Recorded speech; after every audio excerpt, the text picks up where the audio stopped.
that. Oh, yes. Let's talk about little dicks. Little dicks. I think little dicked men. What size are we talking? How little is little? Okay, so there's one guy where the whole thing fit in my mouth, and then I went home. This I've never told publicly, and I put a tape measure in my mouth so that I could pull it out. I used to do this show in New York called How to Break Up by Text, and I would perform and analyze audience members' text breakups live on stage. And was it just you? so it used to be me and a guest comedian, and the other comedian would come and do the other side of the text, and people would submit live. It was fucking nuts, like what people came ready with. But my point is, then I decided I want to fucking sell things. And so I took the How to Break Up by Text show and I said, what if I'm more of the host? There's a panel of comedians. I have a series of texts. There are a series of games. There's like trivia. You know what I mean? So I turned it. So basically take what you're doing. And when I did that, the first time I did that, I optioned it to Scooter Braun's production company and then sold it to Audible. up. Yes. That's And so I'm huge. saying, take And what you're it's coming doing. out soon, It just right? came out. It 2 just weeks came ago. out. Yeah. Oh my But what's God. crazy is like I recorded it a year ago. So like I can't even internalize that it's out. I'm in LA Magazine right now. And I'm like, it took me. Okay. But I was like, actually something that's very cute is I was so busy also because my house collapsed that I had. I don't even know if we're recording yet, but I hadn't picked up a copy yet. And so one of my friends actually showed up at my door with 2 copies because he was like, you're psychotic that you haven't picked this up yet. So he showed up at my door with 2 copies. But what I'm saying is the breakup show sounds, the way I used to do it sounds like the way you're doing it now, right? Yeah. All I did was just tweak the format. Boom, it's sold. Because they're love looking this. for shit. And do you think that I will part of coach it you is through that the you whole fucking thing. decentered? I will. This is my favorite thing to do because I'm like, honestly, I wake up every day and I'm like, I cannot believe that I get to do this every day and that it pays my bills and there's no reason it shouldn't be happening for other people. No reason. It's just that we're in an industry with no playbook. That's it. You fucking mensch. No, but it's just that we're in an industry with no playbook. Yes. Yeah. And I listen, I don't have all the answers, but I have figured some shit out and there's no reason. If you create a show and you sell that show, you're not competing with me. There's no reason you shouldn't do that. Yeah. You're competing with me. You go create a fucking dating show. I had a guy, we can talk about this too. I had a bro sit down to pick my brain and then it turned out he wants to create a comedy dating show and like took some details and I was just like, man, I have a date. And he didn't even buy my tea. He didn't even buy my tea. And the other thing about it is at the end of this coffee where I was like, wait, what is happening? Is this bro stealing my ideas to my face? At the end of the coffee, he goes, so in your show, how come the men can't speak? And I said, because sometimes men need to shut the fuck up. I just like looked him dead in the eyes. Like it was so crazy. You're amazing. It was crazy. But anyway. Welcome to Yenta, everybody. Welcome to Yenta. That was huge. That was like a life-changing start to an episode. I don't even know if we're recording yet, but yeah, we're gonna definitely, yeah, I'm here for you. I'm Amazing. ready. It's my favorite thing to do. It's my hobby. Amazing. Well, Yenta. Let's welcome everyone in. Yes, I'm Ray Schiller. This is Antonia Lassar. This is Ali Goldberg. This is the podcast that's sometimes about comedy, sometimes about Judaism, and always about gossip. That was so I annoying. feel like I wanted to be warned and enjoyed in that moment. Also, okay, I'm looking at either of these. No, just that one. Just That's okay. yours. Fuck you. Got it. Cool. This is the solo cam. Okay. This is the star cam. Great. This is better quality. Great. This is a huge deal. You guys have already seen how fucking amazing Ali is. Yeah, This you're is brilliant. Crazy. Ali's a professional comedian, writer. How would you describe your event? Like, I feel like I don't even know how to describe it. I know. What's funny is I've been doing it for a long time and I Yeah. still don't know how to describe it because like I create shows and then I attempt to sell them into other properties. That's what Okay. I do. Yeah. But like I'm a host and a comedian, but of course like when you say comedian people think stand up and I do stand up, but it's like not my main thing. Right. If you say I'm an actor, they think you're like auditioning and I'm not doing that either. But like but yeah, You're like I an create inventor. stuff. You're I like an make inventor things. of Yeah. IP. An inventor. That's kind of a good word Yeah. for But it. then people think I'm like a scientist. Do you know what I mean? And like Comedy I'm not. inventor. That's a way to really, It's amazing. drive Her show- people away. The first time we met was at Love Isn't Blind because one of my friends was a contestant, Dylan Yeah. Cohen. I don't know if you remember. Shout out to Dylan. And that show was unbelievable. Well, you said something to me afterwards that was very kind and stuck with me. You were like, you were like, I'm a comedian and I've never felt energy in a room like this before. And I was like, And thank you. yes, Antonia, just before you got here, they said exactly that. The show's wild. Like, it's just wild. I've never seen an audience be so excited about like someone moving up a paddle. Oh my God. You know The what I mean? paddles are my Like, favorite it's moment. just, it's the way that you have created that space, that environment to like have the whole room freak out is so inspiring and so amazing. And My favorite moment, especially. everyone has to go see the show if they're Thank coming, you. if she comes to your city. Thank you. Yeah, no, I want to do more cities. Yeah. The biggest hurdle really is finding good contestants because the Right. show is better. I guess we should back up. Love Isn't Blind is a Yeah. dating show where the men can't speak. And I've started doing queer versions and other kinds. Also, Yes. thanks to Ray, who was like, you need to do a queer version. And I was like, Yes. that's true. And then I was supposed. No, you had already done a queer version. I had done, well, I dipped Yeah. my toes Yeah. because I had a bachelorette who was bi. And actually, something that was really fun is I didn't advertise it as a queer show at all. But I had a bachelorette who's fabulous and bi, and I was like, this will be so fun if I bring out 3 men like I always do. There's a lot of regulars coming to the show. And then I'm like, surprise, the next contestant is a woman. When I did it, people shrieked for like full, like they my God. they went nuts. It was so much fun. But yeah, and then, well, actually, then the funny thing is, after we talked, I sent out a newsletter that was like, ready to do queer shows, whatever you are, apply, and I'll figure it out based on who applies. And like 3 gay men applied and like 40 lesbians. And I was Amazing. like, I guess we'll be doing lesbian shows. Which Oh my actually God. is more on brand anyway, because now I'm like, great, there'll be no men at all. You know what I mean? Like, sure, the men Yeah, still the won't men- speak. They're just not there. But yeah. But no, we can talk about that with your live show too. Like, how do you have that gimmick that makes the audience lose their minds? And I actually want to have, so what I do is, the first round is a yes or no round. The boys can only do thumbs up for yes, thumbs down for no, and I ask them a series of questions that get like increasingly insane. Are they the same questions every show? No, and I want them to be different every show, but now I've done the show so many times, I'm like trying to come up with weirder and weirder questions, you know, but they're... Anyway, Give us an example. I was just thinking, like, what's a fucking weird one? I mean, this is not that weird, but last weekend I asked, has anyone ever walked in on you having sex? Follow-up question, was it a family member? Nice. And it's just fun to see everyone be like, yes, I've been walked in on. And then I think half the guys were like, it's a family member. But I asked recently, like, have you ever shit your pants? Yes. Oh, yeah, you I saw showed me that a clip. I don't know. You showed me the pooping. Something Oh, involving. have you ever pooped during sex? Yeah, Or had was you ever pooped had sex that was it ever involved? Like, was poop there in any I thought it was form? good phrasing. I don't know. These are really bad examples for your podcast, but I think it's but they setting the need to scene. get You're asking weirder. like these like provocative, like But the slightly paddle sexy moment, questions. yeah, is that the men have to answer. If they want the bachelorette to also answer, they raise their paddle. But she only has to answer if all 4 paddles are raised. Oh. And the thing of the show is I actually want to make real matches. I think it's a better show when we believe a real match could get made. So I have 4 guys up there that are not necessarily performers. And there's always one who's like forgotten he's holding a fucking paddle. And the audience loses their mind being like, raise your paddle! and then the first moment that all 4 paddles are raised, it's like the room shakes. Like, it's so fun. I actually want to find a trigger like that in the 4th round too, where they can like cue something on stage. But yeah, like when we work through your show too, you gotta think about like the triggers. Yeah. How are we gonna do Anyway, it? okay, people will tell you all the time, they're like, audience members, they don't want to be involved. They're lying. They're do. lying. They don't know what's good for them. They want to be involved. Yes. They want it. They're asking for it. Yeah. And we're going to give it to them. Oh, fuck yeah. Yeah. You think that they don't want to be like called out individually? Yeah, you got to give them like levels of participation. Yeah, Because some exactly. people want to be called out individually and some Right. people would rather die. Right.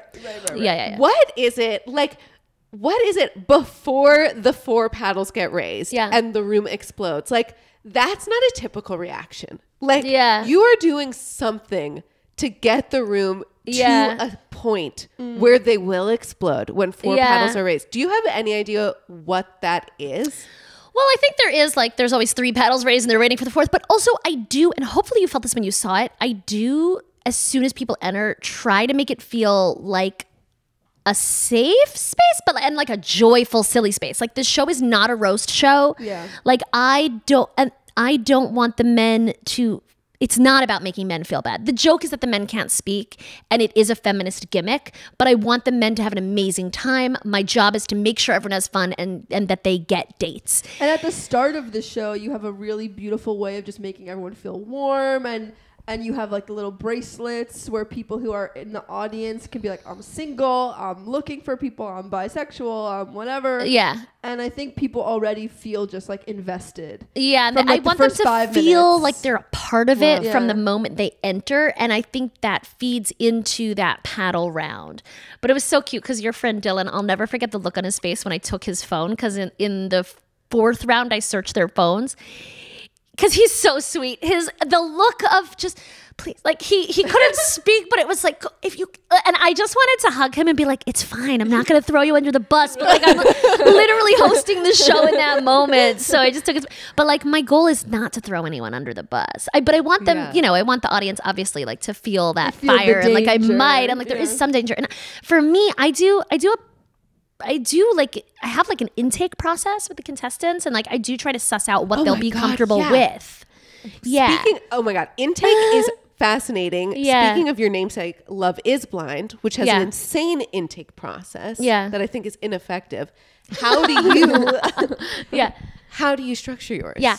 So to be honest, like the hardest thing is finding contestants. Please apply. And so because people are scared, and also the contestants do make the show. And again, like my favorite moments are when we realize that people on stage actually have a lot in common and maybe they could date. So I am trying to find people like you all probably know, like from a theater background, like it's a better show, and we're invested. Like so many of my friends are like, if we just think put it's anyone believable. up there. You know, like I'm not putting, like part of my problem is I'll wake up some mornings and have like a 45-year-old guy apply and a 27-year-old guy. And I'm like, that's great, but you're not in the same show. Like I want real matches. So I there's a form, they have to send me a video, then we Zoom. So I also am trying to suss out what they're comfortable with. So for instance, I had this one guy, Lewis, shout out to Lewis. Lewis is wild. He doesn't care at all that I'm saying this. He's wild, he's kinky, he's open about it. He was like, do whatever the fuck you want. So I knew that if incriminating stuff popped up for him, and actually it didn't, which was really upsetting. Well, definitely some crazy shit came up with Lewis, but like, you know, I knew that he was going to be comfortable with it. Whereas there are other guys that are a little shyer, or I know, like, you know, they're a software engineer by day, and I've had like sexts pop up, and I'll just not read them, depending on the guy. I'm awesome. spoiling a lot of stuff. Very but so I'm thoughtful. sussing it out live. But everyone is still like, you know, I still am searching his browser history and reading some of it. Or there's a lot of fascinating things that have happened. Like there was one time I was searching someone's browser history, and something popped up that said bi-curious. And I was like, oh, A, I can't out this person. And B, I remembered he's a therapist. And I'm like, this might not even be a search for himself. So I just like made a joke about HIPAA and moved on. You know what I mean? So there's like a lot of stuff that's happening live, but a lot of it also is making sure that I do have some understanding of who's on stage during, you know, it's funny to me how many people think, like I'll have people DMing me day of show being like, can I come on stage tonight? And I'm like, you actually think that I just show up and do this? And on the one hand, I'm glad because our job is like to make it look easy, but it's also like, you know, the number of people who probably walk up to you after shows are like, I could do stand up, and you're like, then go fucking do it, bro. You know what I mean? I've always wanted to try it. Shut the fuck up. Or try it, you know, or just do it, and then fail spectacularly. No, but you can tell, like you make it look easy, but you could tell like how much thought is put into. Well, your thank you, but that's why it's your also work. driving me crazy because like these men are scared to apply, and I'm like, do you understand that my job is to make you have the best night of your fucking life and get dates, and yet you're like scared to apply? I'm like, you're gonna have a great time.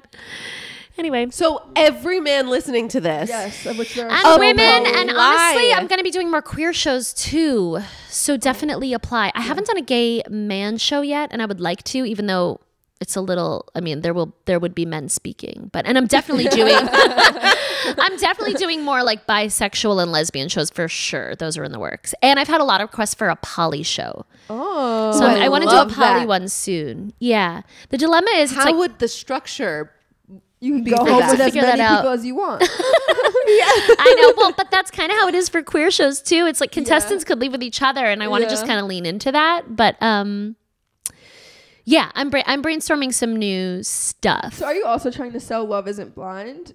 Yeah. And how's that going?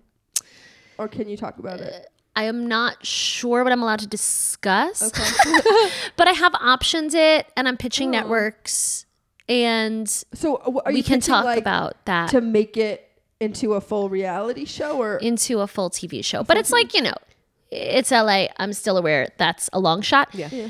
But what I'm really excited about is the show is sustainable and it is working and running. And so I'm kind of like in this great place where if someone buys it, that's amazing. But if they don't, I'm fine. Like I just can keep doing this.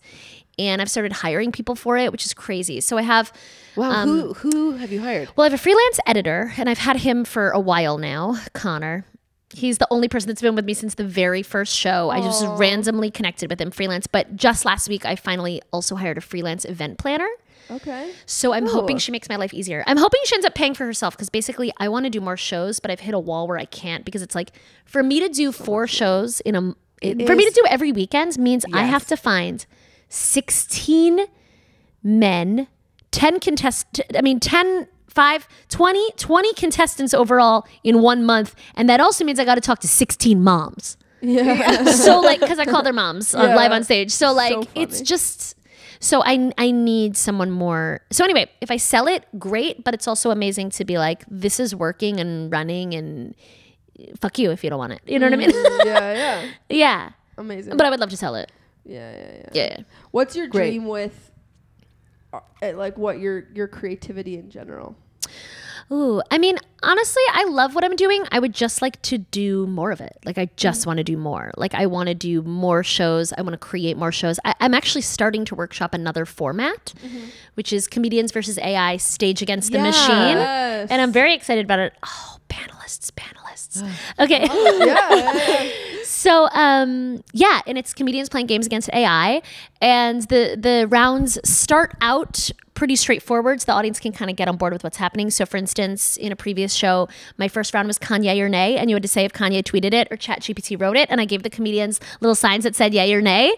And then, but the rounds get more unhinged. So like a later round that is so much fun is getting audience suggestions and using DALL-E to generate a painting live. And then the comedians have to give an art history lesson as though we're all familiar with this like centipede fucking a ladybug. I don't know what it, you know what I mean? Whatever they gave us. I'm giving horrible examples in this. Anyway, that's the other show. Amazing. Yeah. And that's like, how's that show been going? That show, well, it's been tough only because Love Isn't Blind is taking up so much time. So I brought on a collaborator for that one. So Brad Einstein is amazing and he's working with me on that. And that one's been very interesting because first of all, it's a totally different market than dating. And I'll be the first to admit like dating is a low hanging fruit. Like everyone wants to go see dating shows. AI has been very interesting because I think since it's so zeitgeisty right now, like we're getting tons of like corporate outreach already. Like 2 different groups from Google were like, will you come do this? Interesting. Yeah. And then like... I love that. And they pay bank, I'm sure. I hope so. Yeah, they should. This just happened. I mean, I'm not doing it unless they're paying bank. You know what I mean? But like, so it's been interesting. Like academics have reached out about it. And then I had another call this morning with like a corporate entertainment company that's like, can we list this on our platform? So it's a very different kind of show, but I'm doing it at the Lyric Hyperion on March 23rd. Okay. So that's the next one of those. Great. And Love Isn't Blind, I'm doing my first Jewish edition March 9th. Okay. Huge. I'm doing, March 16th in LA. Berkeley, California. Yeah.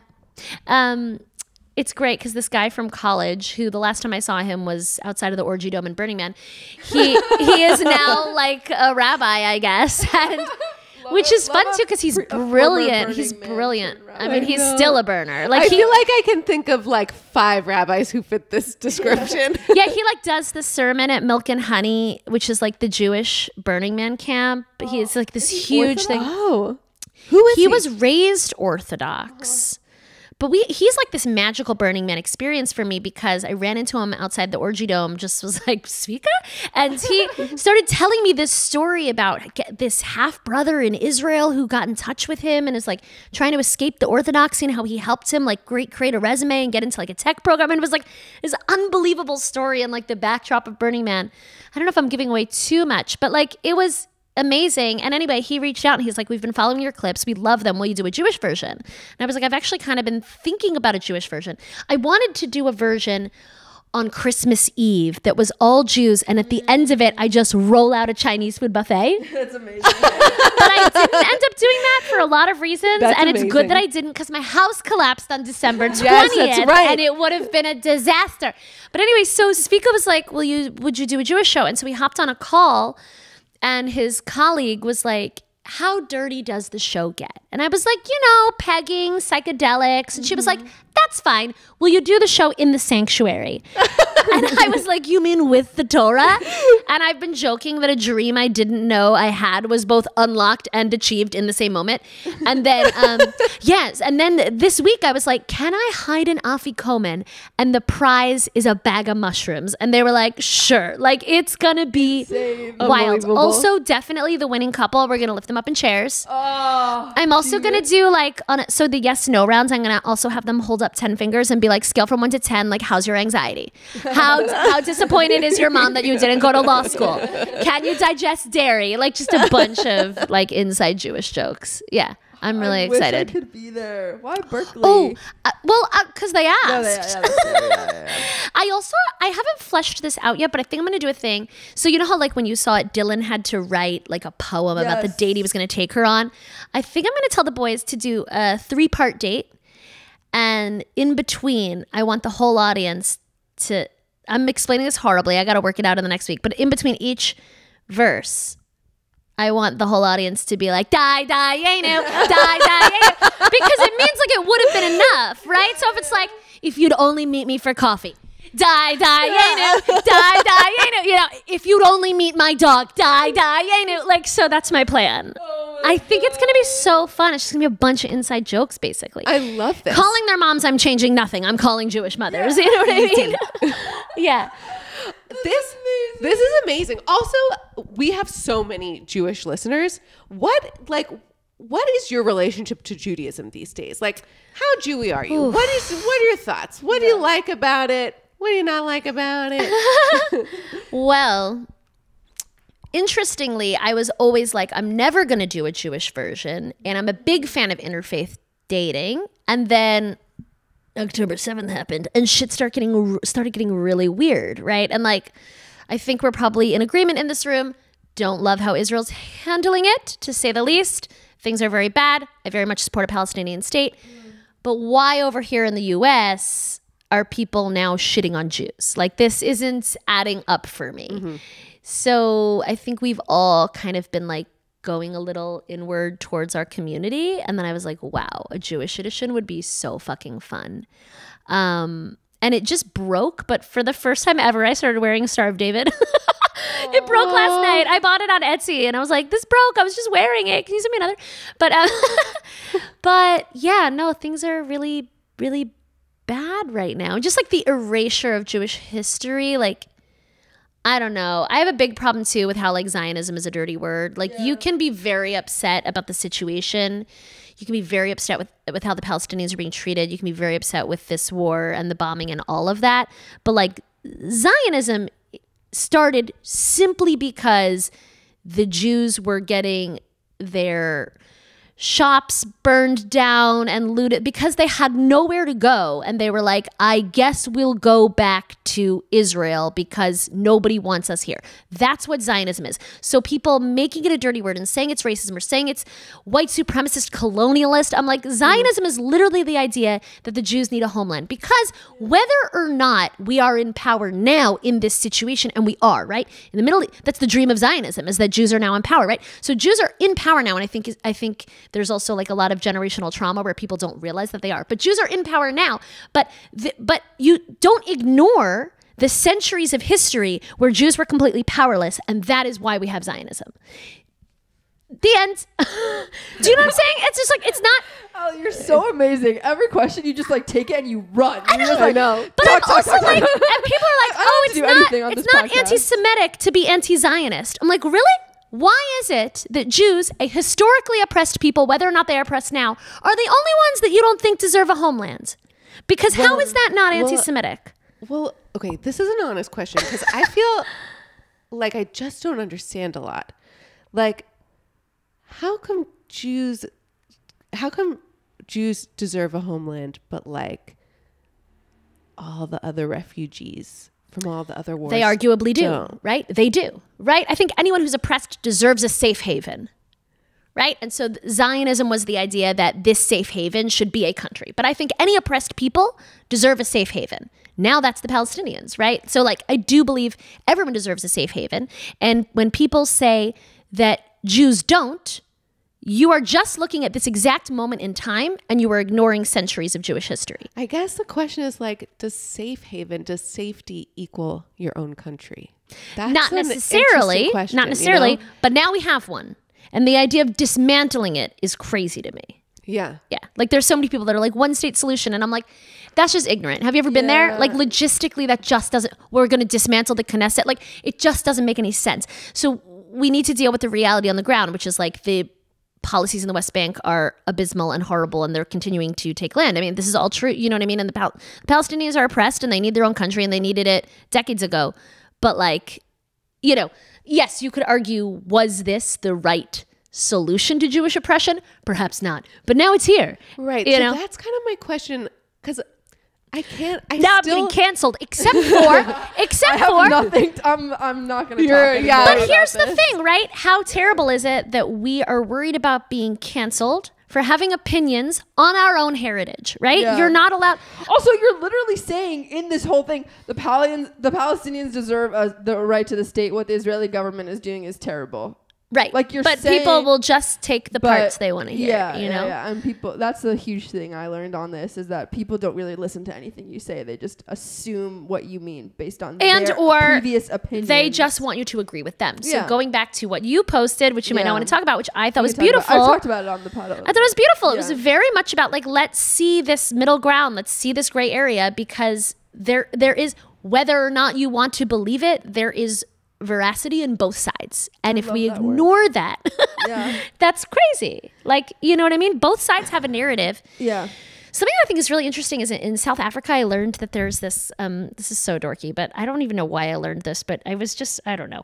There's a group of historians whose job it was to reconcile the two narratives so that once there was peace, they could teach that in textbooks. Is this the Truth and Reconciliation Commission? Yeah. Yeah. I think it must be. The Yeah. TRC. But I thought that was so interesting that Yeah. it was their job to be like, okay, we have to take these two opposing narratives and we have to come up with one narrative that we can now teach the future generations. And my hope is that one day that will fucking happen in a Palestine and in Israel, because right now both sides are teaching to hate each other. Yeah. And both sides have reasons to hate each other. But like at some point we have to come up with a narrative that acknowledges both sides. And Netanyahu has to go. And it's like, you know, American social media is completely ignoring the fact that like Israelis are in the street protesting all of this, you know? Yeah. Anyway, back to comedy. That's how you feel about Judaism.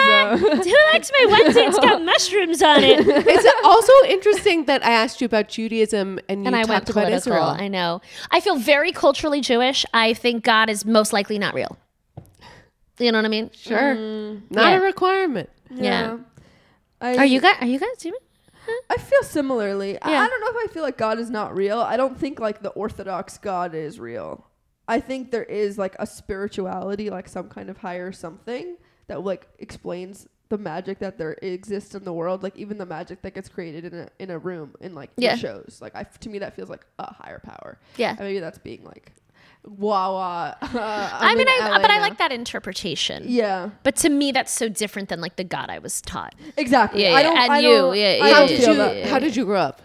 Well, actually, I grew up we went to conservative synagogue and Hebrew school, but I think like, I mean, we went to synagogue on the high holidays. My mom was often like, "Oh, I'm really not feeling well." You know what I mean? And we're like, "Okay," you know what I mean? Like, I remember being sent to Hebrew school and told that it was really important that I was Jewish, but like religion probably wasn't real. Like from day one. Yeah. And I'm kind of grateful for that now that I have so many Christian friends whose Catholicism like really fucked them up. Yeah. You know, like Right. but I Yeah. guess you have your own story with growing up Orthodox. I was growing up with like no religion, But I think really. about that with like my kids. Like, because the Jewish culture is so important to me, but I Yeah. also don't want to fuck them up with like the God shit. And I'm like, Do what my parents did. Yeah, my Yeah. parents fucked me up in other ways, but not this way. Yeah. They were like religion. Well, I don't know. I mean, I was still definitely indoctrinated with a lot of stuff, Yeah. and like, Yeah, and definitely going back to the politics, unfortunately, like very much indoctrinated with like the Israeli narrative, Right. And like then went to college and actually majored in Middle Eastern studies, and then learned the Palestinian narrative and spent time in the Arab world and blah blah blah, which is like another life that I like forget that I even had. But it's actually really funny when people try to like come at me politically, like Yeah. as a Jew, because I'm like, no, I'm actually very educated on this topic. And What do they say? Like, do they like? I had one person in particular. It was really bad. I can tell you the full story off air. It was really bad, but you know, they tried to like get me politically on a lot of things, and it's like, no, I agree with all of that. Right. My concern is your lack of empathy for Jewish lives. Right. You know, like it's politically Because where you can hold both at the same time. You can Yeah. try to hold. I mean, and I look, don't know I if mean, yeah. what do you Also, think like about the, that, yeah. Antonia? We also don't have to talk about it right now. You know, I think that like I've been trying to practice going into this conversation with a slowness and Oh, I think that's good. and reminding myself It's very that not I Jewish of really- you, but I love it. Yeah. and like this is the only topic that I'm practicing this in because it's so inflammatory for me Yeah. and everyone I interact with. Yeah. I see us all going into our pundit mode as soon as the Yeah. topic comes Pundit up. mode, I like And that. so I'm coming in with slowness and a lot of questions and a sense that like we may not all agree Yeah. on the same things. And so these conversations I'm saving for people who I'm really close to and who Yeah. I have a lot of time with. Yeah. So it's a non-answer. It's to say that No, that's it's to so say safe. that, That's you so know, safe. I'm gonna get so I many wanna- angry DMs from this conversation. they won't see it. No one listens to this Yeah. podcast. We're not ever. Plus, it's probably Jews. Yeah. We're okay. And But yeah. who famously definitely agree on all of this. No, well, that's what I was thinking. How Actually, as dare I you said criticize it, Netanyahu? right? As I said it, actually, I learned to not post anything about the Middle East, but when things first went down, of Yeah. course I wasn't, and I posted things about the Palestinian side as well, and then Israeli friends came after me, and I was like, we're on the same side, right? Like, don't fucking do this. Yeah. Anyway, No, I just always default to my Muppet voice. I'm like, anyway, let's move on I from know. there. And I don't mean and it's always gets awkward here. And I don't mean to shut this down, but No, I let's also shut it down. want to bring in like some more slowness Yeah. into this conversation. And I love think you that's for good. that. You know? I think that's great. think I that's wish good. everyone brought some thought into the conversation and like just coming into it with an open perspective and not being like, well, actually, it's the Yeah, Right, because I right, think right. right now we're doing it also in a public forum, and so What's I don't that? feel comfortable. extra. You can't. Yeah, talk like about I it. don't feel comfortable Yeah. asking all the questions that Yeah, I yeah, really yeah. have, and I just want to be like mindful and also model to our viewers that like you don't have to have the right political answer Right. at There a is trigger. no political answer. My And- friend, when and you it, can like yeah. save your answers and your conversations for places that feel more comfortable Yeah. and safe. When everyone was like, I stand with this, I stand with that, my friend posted a thing that was like, I stand with civilians. And I was like, I feel like that sums it up. Yeah, I stand with humanity. Yeah. Or like people who are like not involved in this directly. I don't know. Anyway. Okay, should we get to our secrets? Yeah, let's get to secrets. Let's Secrets. do a hard pivot. Literally Okay. the hardest pivot. Goss, goss, goss. Politics. All laughter. The only hard thing about you guys doing a thing about secrets is that you're talking to a bunch of Jews and like we have no filter. I have no like you were like, do you have secrets? And I was like, I tell everyone everything the minute I I meet know. Also, them. comedians. Comedians are like, I don't feel shame. I just walked say in, I was like, my everything. house collapsed. What's But happening? I think Jews are so good at internalized shame that we have the secrets we share with everybody, and then we have the secrets that are rotting us from the inside. Do you think so? Personally, Yeah, I think that's just you. maybe that's just and now me, now I have concerns for you. but But I've got good ones. because I was really trying to think about it on the drive here. I mean, I have a lot of great stories, but do I have like a secret? But okay, go on. I interrupted because I'm No, Jewish. we can. Anyone can go first. There's no order. I'm looking at my list of secrets. I'll say a secret. You have a list of secrets? I do keep a list of secrets because I can't wait I to have search to your do phone them. when you're a contestant. I need one for the podcast. Yeah, I keep a list of secrets. when you're a too. contestant on Love Isn't Blind, I'm searching your notes. Yeah. You'll have to find this. Yeah, thank you for the tip. Yeah, damn it. Okay, my secret, and this is Oh wait, this is kind of. I'm not trying to bring back Israel-Palestine. I'm not. It's just a funny story about like that's it's tangentially on it, which is that like, oh wait, the last dick I had for like a really long time. I love where this is going already. Yeah. It was like I had broken. I dated a guy for a long time for like and in college, and then I was like, I think I just want to date women, but I also like do want to experiment with other dudes. And I went on a date with this guy who was Jewish, and we got into there was no Israel-Palestine was like not on the political zeitgeist at all at that point. I mean, obviously it was a thing, but it wasn't like as big as it is right now. And we got into the worst argument about Israel-Palestine on this first date, which is like crazy foreplay. Yeah. I mean, some people are into that, you know. And like I hated him. But I did. So then you furiously made up. And I went home with him, and I like, he had like a Palestine poster above his bed.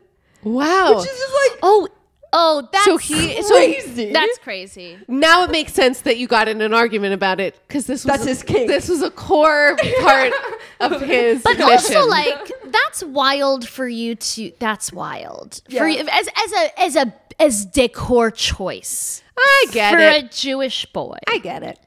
I guess I've seen people don't with know. Israeli flags above their beds. I think that's weird too. I've seen people with political abstract posters. art. Yeah. That's I mean, look, everyone has weird interior design choices. Yeah, not Actually, me though. speaking of dicks, I have a lot of dicks in my house. A lot of decoration. I got little crochet dicks. I got a dick with wings. Yeah, I got a lot of dicks. Yeah, Decoration. That's so funny. That's an amazing word. Okay, so back to your dick. The dick was the most like disgusting, crusty dick I've ever seen. I don't know how else to describe it besides crusty. And after that, I didn't have sex with another guy for like 3 years. Oh my God! Wait, what does crusty mean? Yeah. It was just like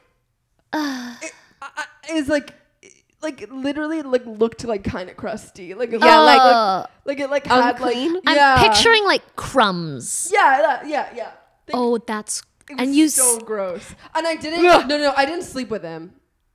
I didn't. But you did. I didn't you go did down on touch it. the dick. crust. I think I might have touched it, but I didn't like look at it because it was like dark.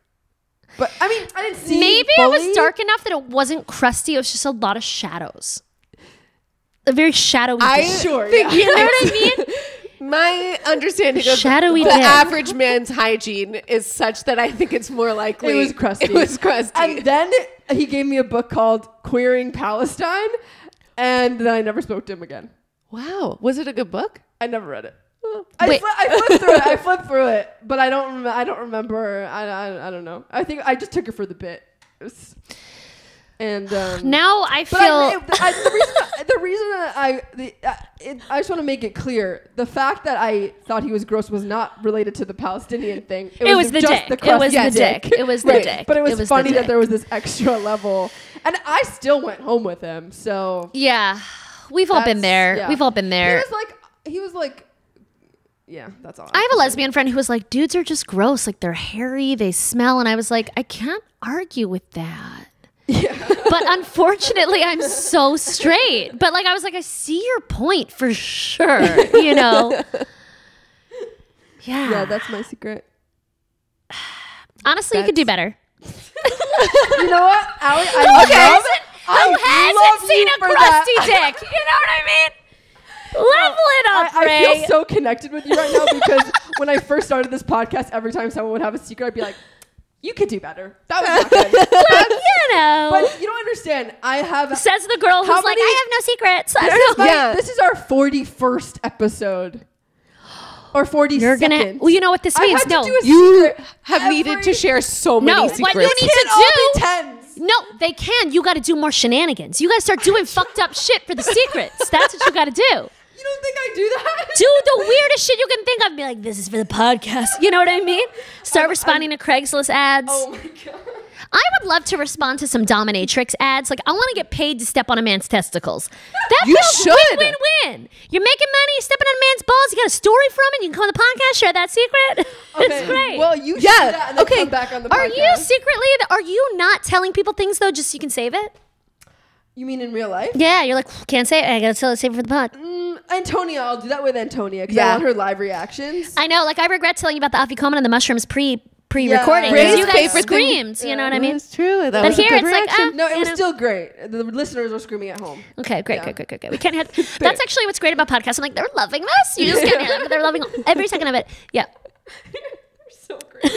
Oh wait, you'll have to do the dominatrix thing. Step on some balls. Come back and tell you us about it. Yeah. My only thing about it is I do feel like I need to bring a bodyguard.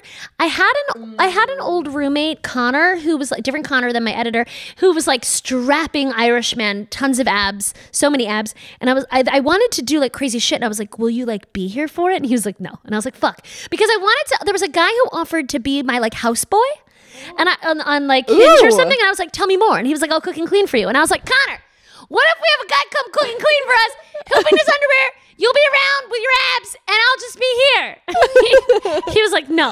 And I was like, you should think about it. I think you should hire the houseboy. Yeah. Also, let's talk about how hot Connor is. Okay, Connor's so hot that someone slipped a note in his window that said, "We'll suck you off for $1,000," and Oh then was my like, "Here's God. my email address." And I was like, Connor, you have to email this person. He was like, I can't. I was like, make a fake email address. We did. We made a fake email address, and then the guy didn't respond. But then there was like a note next week that like increased it to 2. No, he's straight. Oh. But I was like, Connor, whatever, glory hole it up, $2,000, and you have a weird orgasm. It's fine. And so I saved the note. It's on my wall still. Connor, oh no, it's not because my house collapsed. It was on my wall till very recent, it till December collapsed. 20th. I don't know if you all heard. My house But- collapsed. Huge. And scene, yeah, house collapsed. Well, anyway, you've talked a big game. So what's Yeah, your what's great your secret?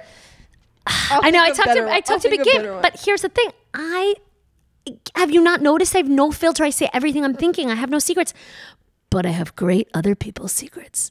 You can I have do great stories, but I don't have Yeah. like a secret that I haven't told anyone. But probably I'm gonna walk out a later and be secret like, that you haven't told publicly. but on I a tell podcast. all my secrets publicly. You do? Okay. Where else to put your secrets if not on the internet? I do. I mean, the only things that I don't share with everybody is like when I encounter like a little penis. You know what I mean? Because I don't want to shame Yeah, him, but let's it's like a talk little about penis. that. Oh yes, let's talk about little dicks. Little dicks. I think little dicked What men. size are we talking? How little is little? Okay, so there's one guy where the whole thing fit in my mouth, and then I went home. This I've never told publicly, and I put a tape measure in my mouth so that I could pull it out and figure out. That's it. That's the secret. I've told it to friends, but never publicly. Put a tape measure in so I could see how big the dick was, because I was like, okay, like hit here, like that's, and then it stopped. You know what I mean? God, that So I sounds so measured convenient. based on my Honestly, mouth. that how many- size is a very convenient size. No. Wait, For a but you're, blowjob? but you, that size is not good. No. Hard stop. It's not good. I have nothing to add. It's not a good size. Even But for a blowjob? you're 'cause still then- just like, there's that. What am I working with? And then you're like, and look, blowjob is foreplay. Blowjob is foreplay to fucking. So this is like great. We're not doing well, because this. you know that the fucking is going to be bad. We're not the fucking. penetration And is going to be Whoa, bad. whoa, whoa. Why are we being so bigoted? We're being so no, bigoted. here's what I Again, think. being so No, we're bigoted not against being. little Here's dicks. what I have to say. I'm Little dicks sorry. men. I No. love little Woo, dicks. body shaming. No, here's what I have to say. Little dicks men need to take a hint From lesbians. and yes, from buy a lesbians. fucking Yes. strap on. That's what I'm saying. Honestly, I have dated men whose personalities were stunning, and if they had said to me, "Look, I know it's small, but I got all kinds of toys," I'd be like, "Great, Yeah. let's go." Yes. the There dick are is not so the many problem; it's their extenders. egos. That's what There I wanted are, to get to. Like little, Yep. there are those little silicone Yep. extenders. They're strap-ons that like have Yep. room for your dick. Everything, Yeah. everything. They need to take a hint from the queer community. That's what I have to say. So I'm not body shaming. You can have a little dick. Yes. It's your fucking ego that's in the way. Yes. Because if he's like, oh, I got all kinds of tools and tricks, and let's go. It sounds great. Sounds like an adventure. Sounds like things I haven't tried before. I love trying new things. You know, they need to let it be known. Little dicks men, they need to learn from the queer community. Buy a dildo. Yeah. Or buy a Buy toy. a something. Buy a There are something. so many options. There was one guy I dated where I was like, if this continues, I'm going to try to figure out a way to tell him that we need to buy this like extender. But I was like, I can't tell him that without crushing his soul Right. because he's a straight man. Right. Get over yourselves. Are you partnered? Are you monogamous? I am monogamous, but it's a funny thing to say when you have nobody. You're like, I am honest with myself. You know what I mean? Like I love on dating apps when men are like, I'm poly. I'm like, you're here because you can't even find the first girlfriend, bro. Like, what do you mean you're poly? Like, it's just what? So, but I feel the same way about monogamous too. It's like, I'm nothing right now. That sounded sad. I really don't give a shit. Yeah. I love actually that. feel like this is another feminist rant I have, because I spent a long time being sad about being single, and then like something flipped where I was like, the only nights I have ever regretted are nights on mediocre or shitty dates. I have not once regretted going rock climbing, hanging with friends, performing. I've never regretted it. So why the fuck am I so upset about this thing? Like, that doesn't, you know what I mean? And like, I get it. People are gonna be like, but what about the good dates, Allie? But like, I've gone on amazing dates, and then the men still do some bullshit later. You know what I mean? It's like, it's just not, they're not. I reached a tipping point where I'm like, you've got to be so fabulous and worth my while. Yeah. And otherwise I'm having a great fucking time. And then after that switch, I have not been sad about being single at all. I feel like I'm on the other side where I need to make that switch, because I'm just here sad about being single. No, and it's I'm hard just because moping. society, and I'm sure whether you're queer or straight, you still were born into the same society of society constantly telling women that if you don't have a partner, you have You're not failed in worthy. some way. Yes. Growing And up Orthodox, Yeah. especially, Yeah, where yeah, like yeah, if you were not married at 25, you were a spinster. Yeah. That was like insane. Yeah. Yeah. No, it's really hard because we internalize it, but like something's going to happen that's just going to flip that switch for you. But I feel you 100%. Like, I spent a lot of time being deeply sad about it, and I truly don't give a shit anymore, and it's really wonderful, and I do wish that upon everyone. Yeah. I don't know how you speed up that flip. Oh, when was that for you? Was there something? Honestly, though, what happened is I went on enough bad dates where I was like, whoa, this is the bad thing in my life. Why? This is the bad part. Like, why am I don't care. This is the bad place. Like, why am I so upset? Why am I trying to go on all these dates to have these? I don't know. I went on enough. There was a guy I was super into who was like, said he was so into, I think I was love bombed. And I was just like, Ooh. yeah, where he was like so into it. And then like, I'm like, he was, ooh, manipulation. tell me more. But like, you know, he was just telling me how much he liked me. And I was like, oh my God, is this finally happening for me? And then he just like, out of nowhere, I was like, I'm just not that excited to see you. He said that? Yep. And then he like wanted to talk about it. And I was like, oh, sir, you have mistaken me for someone with low self-esteem. I have healthy self-esteem. And I'm not going to sit here and have a conversation about the fact that you're not as excited as you'd like to be. Because if you're not that excited about seeing me, I'm going to go. And then I left. But I was like, why am I so upset about, why am I trying to find this? Why am I trying to lock this down? And well, actually, another thing that's been helpful is my married friends. Like, I have a lot of married friends who are like, look, I love my husband, but like, married life comes with a lot of shit too. They're like, I don't know that I'm any more or less happy now that I have found this thing that society told me I was supposed to have. And I think that's been really helpful too, is my friends just being honest with me and being like, I love my partner, not contemplating leaving my partner in any way, shape, or form, but I deal with a lot of bullshit too. So that's been really helpful as well. So I think it was like a whole like confluence of factors where finally I was like, no, I have a great life. Yeah. Like, I'm having, like, every time I rock climb or perform, I'm like, this is great. So I'm just like, I'm doing that all the time now. I think that's beautiful. And we also like, we look at partnership as a skill that can be cultivated and celebrated, but we don't look at singleness as a skill. Yeah. And I see so many people who have developed the most profound, beautiful skills at singleness that don't get celebrated at all because it's not even thought of as something to celebrate. Yeah.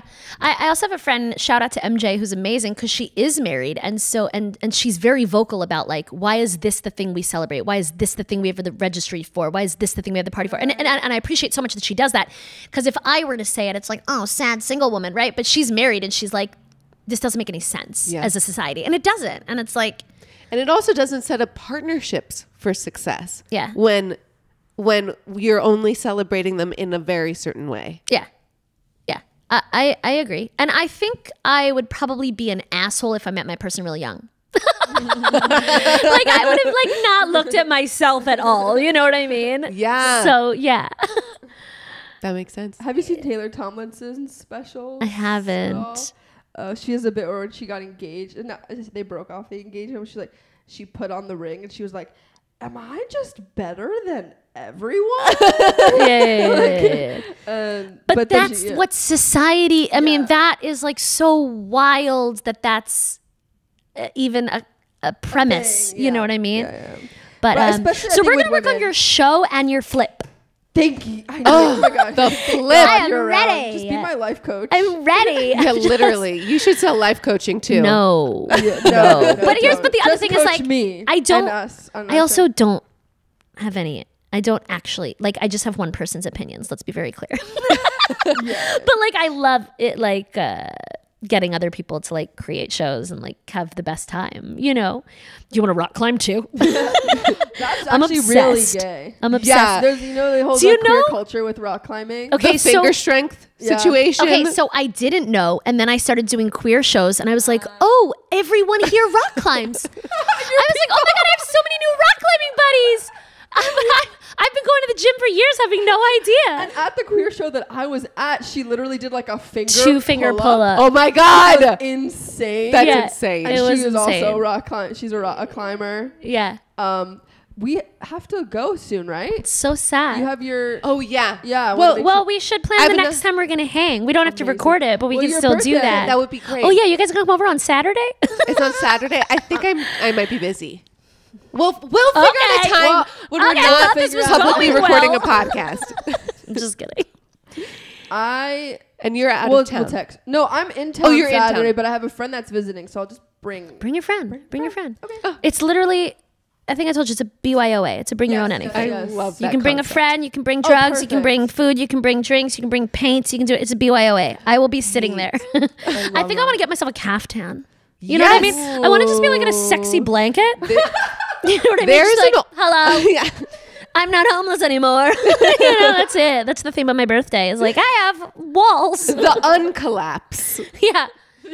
Oh my God. Look at me having a home. I made a lot of jokes, so I would go on dates and be like, do you like homeless girls? Have you ever dated a girl who doesn't have a house? It's like really easy to bring me home because I don't have one. Yeah. I need a place to sleep tonight.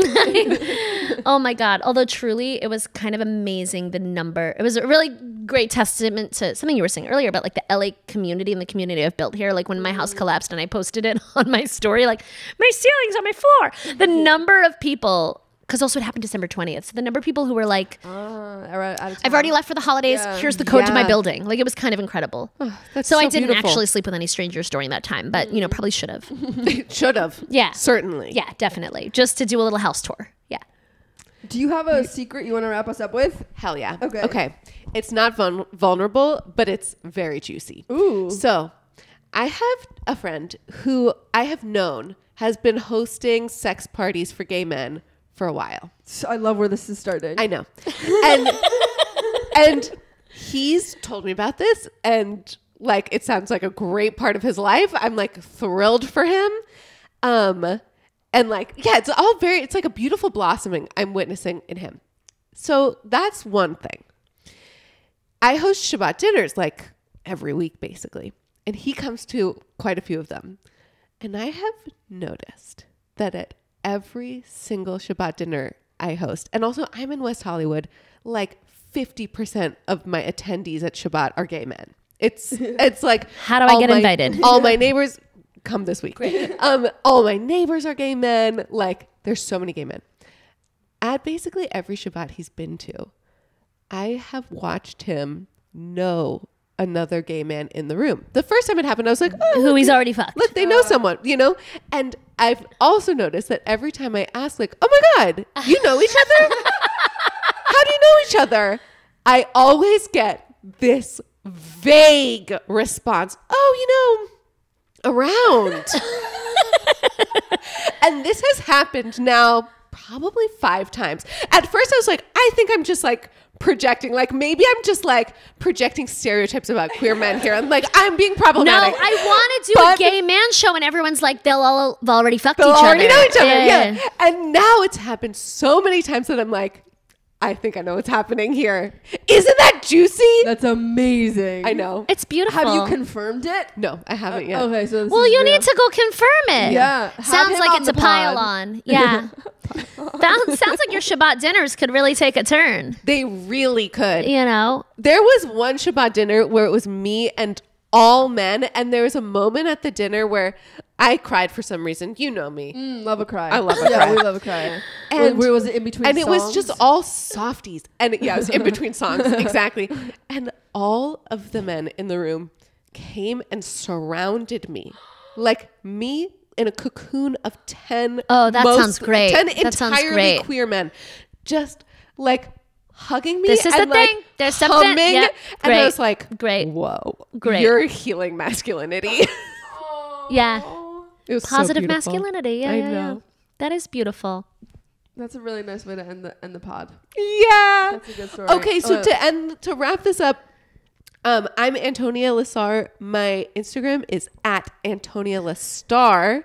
And Cute. I see what you did there. Isn't that cute? Yeah, It's very good. cute. It's good. You can catch me at Temple Isaiah on March 21st in Los Angeles, or Laugh Boston on April 24th. That's going to be a huge show. So if you're in the Headlining. North, headlining Laugh Boston. So if you're in the Northeast at all, it's over Passover. It's after the Seders. It's worth the schlep.